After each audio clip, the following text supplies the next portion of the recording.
우리나라 국민 4명 중 1명이 허리 디스크와 같은 척추 질환을 앓고 있을 정도로 현대인들의 척추 건강에 대한 적신호가 켜졌습니다. 소위 움직이지 않는 습관에 의해서 몸의 기둥인 척추가 약해지고 있다고 하는데요. 양재 원장님, 보통 서 있는 것보다는 앉아 있을 때 이렇게 편안함을 느끼지 않습니까? 그런데 척추에는 앉은 자세가 안 좋은가요? 네, 그렇습니다. 우리가 몸이 편안할수록 척추에는 더 안 좋다는 말이 있습니다. 즉, 서 있는 자세보다 앉아 있는 자세가 오히려 더 편안할 것 같은데 오히려 앉아 있는 자세가 척추 안에 있는 디스크가 있는데 그 디스크의 압력을 더 증가시킨다는 보고가 있습니다. 얼마 전에 몇 명의 과학자가 논문을 발표했는데요. 그 논문에 따르면은 자세별 그 척추의 압력이 증가하는 그 표가 있습니다. 우리가 서 있을 때 허리에 가해지는 압력이 100kg 정도라고 이렇게 합니다. 그런데 오히려 앉아 있게 되면은 이 압력 이수가 150kg로 증가하게 됩니다.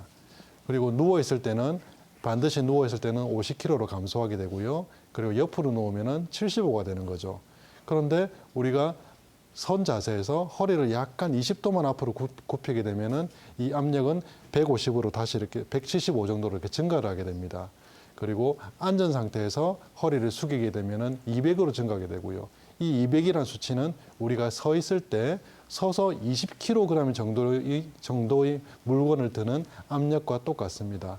서 있을 때 20kg 정도의 물건을 들고 허리를 숙이게 되면은 이 압력이 450으로 증가하게 됩니다. 즉, 우리가 여기서 알 수 있는 것은 총 3가지가 있습니다. 앉아 있는 것이 서 있을 때보다 더 척추의 압력을 증가시킨다는 것과 그리고 허리를 숙이게 되면은 압력이 더 증가해서 허리에 좋지 않다는 것. 그리고 무거운 물건을 들면은 당연히 디스크의 압력이 증가한다는 것입니다. 그래서 척추의 건강을 위해서는 이 3가지 동작을 피하시는 것이 좋습니다. 굽히지 않고 바른 자세로 앉으면 좋을 것 같습니다. 양재 원장님, 체형이 틀어진다는 것은 그럼 구체적으로 신체에 어떠한 영향을 미치게 되나요? 네, 일단 체형이 틀어지게 되면은 우리 근육이 과도하게 늘어나는 근육이 있을 것이고요. 그리고 과도하게 단축되는 근육이 있을 것입니다. 이런 근육의 이렇게 비대칭은 에너지 소모를 많이 쓰게 됩니다. 앞서 이마성 원장님께서 좋은 자세란 그리고 이렇게 나쁜 자세로 인한 영향들을 많이 설명해 주셨는데 앞서 우리가 많은 이렇게 직장인들이 이런 식으로 이렇게 앉아서 일을 많이 하게 되면은 목이 항상 이렇게 앞으로 이렇게 나오게 됩니다. 중력선이 앞으로 나오게 되면은 목이 우리 체중의 한 8분의 1 정도를 이렇게 차지하게 되는데 그보다 더 많은 무게가 목에 걸쳐지는 것이죠. 즉, 볼링공 하나를 목에 더 걸치고 있다고 생각하시면 되겠습니다. 볼링공 하나를 더 걸치고 있으면 항상 근육이 더 많이 피로하게 될 것입니다. 에너지를 더 많이 소모하게 되고 그러면은 우리가 만성 피로에 더 시달리게 되겠죠. 만성 피로에 이렇게 시달리게 될 뿐만 아니라 각종 질병도 이렇게 생기게 됩니다. 척추가 틀어지게 되면은 척추 양옆으로는 31쌍의 척추신경이 지나가게 되고요. 그 옆으로는 그 자율신경들이 지나게 됩니다. 교감신경이라든지 부교감신경들이 지나가서 거기에 해당하는 말초에 해당하는 장기 우리 위라든지 그리고 대장이라든지 간이라든지 이런 어떤 장기의 기능에 영향을 이렇게 미칠 수 있게 되는 것입니다. 척추신경을 이렇게 누르게 되면은 신경에 이렇게 저림이라든지 각종 기능 저하들이 나타나게 될 수 있고요. 그리고 자율신경이 이렇게 누르게 되면은 뭐 소화장애라든지 그리고 뭐 각종 이렇게 뭐 내분비 기능 이상, 그리고 자율신경계 실조 반응들이 이렇게 나타나게 되는 것입니다. 그런 기능 이상으로 인해서 어떤 질병이 이렇게 또 발생할 수도 있는 것입니다.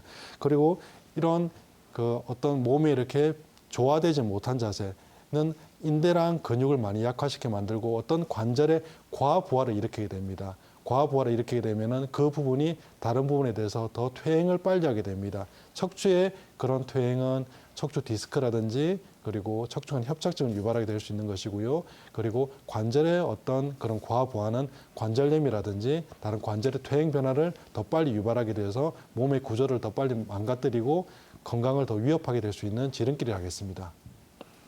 또 허리 디스크에 대해서 이야기를 나눠봤는데 이와 다른 발병 형태와 증상이 조금 다른 척추관 협착증이 있지 않습니까? 양재 원장님, 이 2가지 증상 어떻게 다른 건가요? 네, 척추관 협착증하고 디스크는 같은 듯 다른 듯 이렇게 질환이 이렇게 그런 질환인데요. 네, 우선 이렇게 척추관 협착증에 대해서 우선 간단히 설명부터 드리겠습니다. 그럼 구조부터 이렇게 먼저 말씀드릴 건데요. 앞쪽에 이렇게 나오는데 우리 이렇게 추체는 앞쪽에 이렇게 디스크랑 그리고 추체가 이제 앞부분을 이렇게 형성하고 있고요. 그 뒤쪽으로는 추궁판이 있습니다. 그 사이의 공간이 척추관입니다. 협착증이란 말은 저런 척추관이 좁아진다는 것을 의미하겠죠. 저기에는 이렇게 척수신경이 지나가고 있는데요. 그 척수신경이 지나가는 통로가 좁아져서 생기는 질환을 의미하는 것입니다. 그러면은 이 좁아지는 원인은 대표적으로 퇴행 변화입니다. 퇴행 변화로 인해서 추간공이 이렇게 좁아지고 그리고 뒤쪽에 이렇게 황색 인대가 있고 앞쪽에 이렇게 디스크가 있는데 디스크 쪽이 더 이렇게 골격이 이렇게 형성된다든지 그리고 황색 인대가 비우해지면은 저 공간이 더 좁아지게 만드는 것입니다.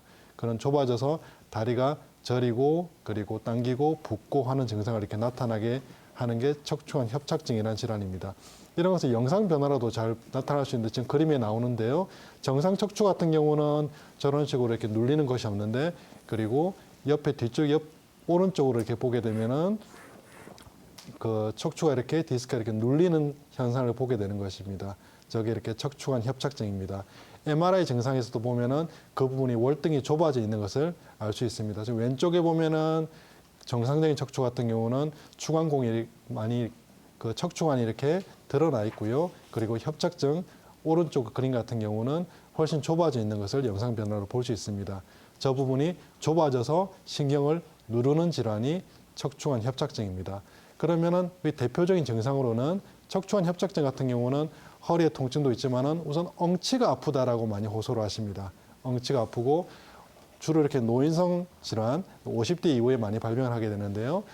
허리를 굽히게 되면은 그 통증이 조금 더 감소를 하게 됩니다. 하지만은 서 있거나 걷게 되면은 그 통증이 더 증가하는 양상을 이렇게 띠게 됩니다. 허리 디스크 같은 경우는 디스크 한쪽으로 이렇게 눌려버리기 때문에 뭐 오른쪽으로 이렇게 눌려버리게 되면 오른쪽으로 이렇게 하지의 방사통이 많이 나타나게 되지만은 척추관 협착증 같은 경우는 양측으로 나타나는 경우가 많습니다. 그래서 양쪽 장단지가 터져 나갈 듯이 아프다, 양쪽 다리가 저리다, 당긴다라는 표현을 많이 하게 되는 것입니다. 디스크와 간단히 이렇게 비교를 하게 되면은 지금 방금 이렇게 표에서 이렇게 나오게 되는데요. 공통 증상으로는 모두 허리가 아프고 엉치 그리고 다리가 이렇게 저리는 방사통이 나타날 수 있습니다. 그런데 호발 연령을 보면은 허리 디스크 같은 경우는 절 연령에서 이렇게 나타나게 되고 주로 젊은 층에서 많이 나타나게 되죠. 그런데 척추관 협착증 같은 경우는 노화와 관련되어 있기 때문에 주로 50대 이상 연세된 분들은 연세가 좀 많으신 분들한테서 나타나게 됩니다. 그리고 증상이 이렇게 차이점을 보면은 파행 보행을 이렇게 들 수 있는데요. 척추관 협착증 같은 경우는 걸어다니기 많이 힘들어하십니다. 방금 이렇게 전화 주신 분 같은 경우도 아마 50m 걷기 힘드실 거예요. 50m 걷다가 또 쉬고 또 50m 걷다가 쉬고 양쪽 장단지와 다리가 당기고 저려서 터져 나올 것 같은 느낌이 있어서 많이 걷지는 못하십니다. 그런데 앉아서 허리를 이렇게 앉아서 이렇게 대변 보는 자세로 허리를 숙이게 되면은 그 증상은 협착증에서 사라지거든요. 그래서 노인분들이 그렇게 앉아서 많이 쉬시는 겁니다. 하지만 디스크 같은 경우는 오히려 허리를 숙이게 되면은 그 증상이 더 심해지거나 아니면 증상의 변화가 없을 수도 있습니다. 그런 큰 차이가 있겠습니다. 목 증후군은 목 디스크의 전조 증상이 되고 목 디스크는 또 이렇게 허리 디스크를 부를 수 있는 연결고리가 된다는 말씀을 해주셨는데요. 또 척추는 하나로 연결되어 있기 때문에 모든 부의 관리가 정말 중요할 것 같습니다. 양재원 원장님, 그렇다면 일자목을 예방하기 위해서는 자세를 어떻게 신경을 써야 할까요? 네, 그 일자목과 거북목을 예방하기 위한 그 직장인들을 위한 스트레칭 방법을 같이 드리도록 하겠습니다. 세 가지는 이렇게 의자에 앉아서 하는 것이고요. 한 가지는 서서 하는 것입니다. 우선 직장인들은 많이 이렇게 앉아서 생활하기 때문에 앉아서 하는 방법 세 가지부터 먼저 설명드리도록 하겠습니다. 우리가 일자목, 거북목이 있을 때 가장 이렇게 중요한 근육은 상부승모근, 그리고 흉쇄유돌근, 그리고 사각근입니다. 이 세 가지 근육을 스트레칭하는 방법이 중요한데요.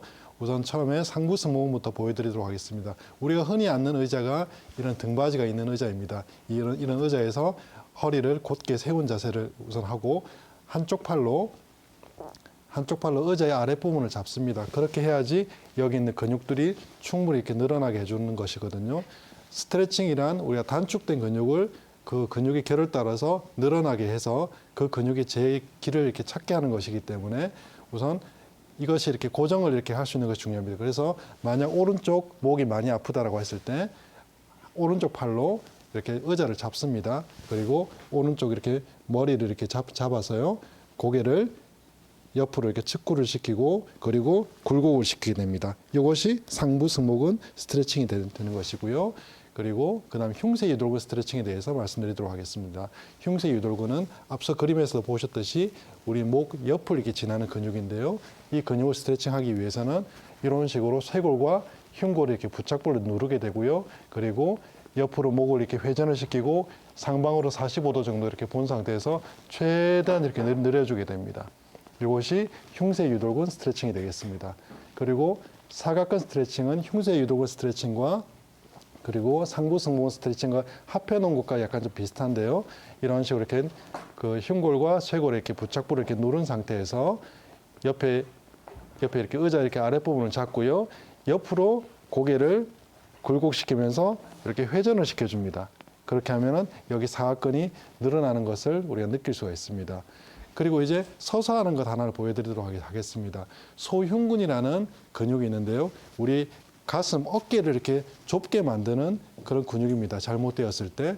그렇기 때문에 이것을 이렇게 늘려주기 위해서는 우리 집에 가면 이렇게 다 이렇게 문이 있습니다. 문을 열고 닫고 할 때 이렇게 문을 이렇게 열었다고 이렇게 가정을 하고 문지방이 있고 문 옆에 벽이 있으면은 우리가 오른쪽 소흉근을 스트레칭 한다고 보겠습니다. 나는 이렇게 문의 가운데 있습니다. 문의 가운데 있고 문은 이렇게 열려 있고요. 벽에 이렇게 손을 이렇게 댑니다. 벽에 손을 대면은 내 몸은 나갈 수 있지만은 내 팔은 나갈 수 없을 것입니다.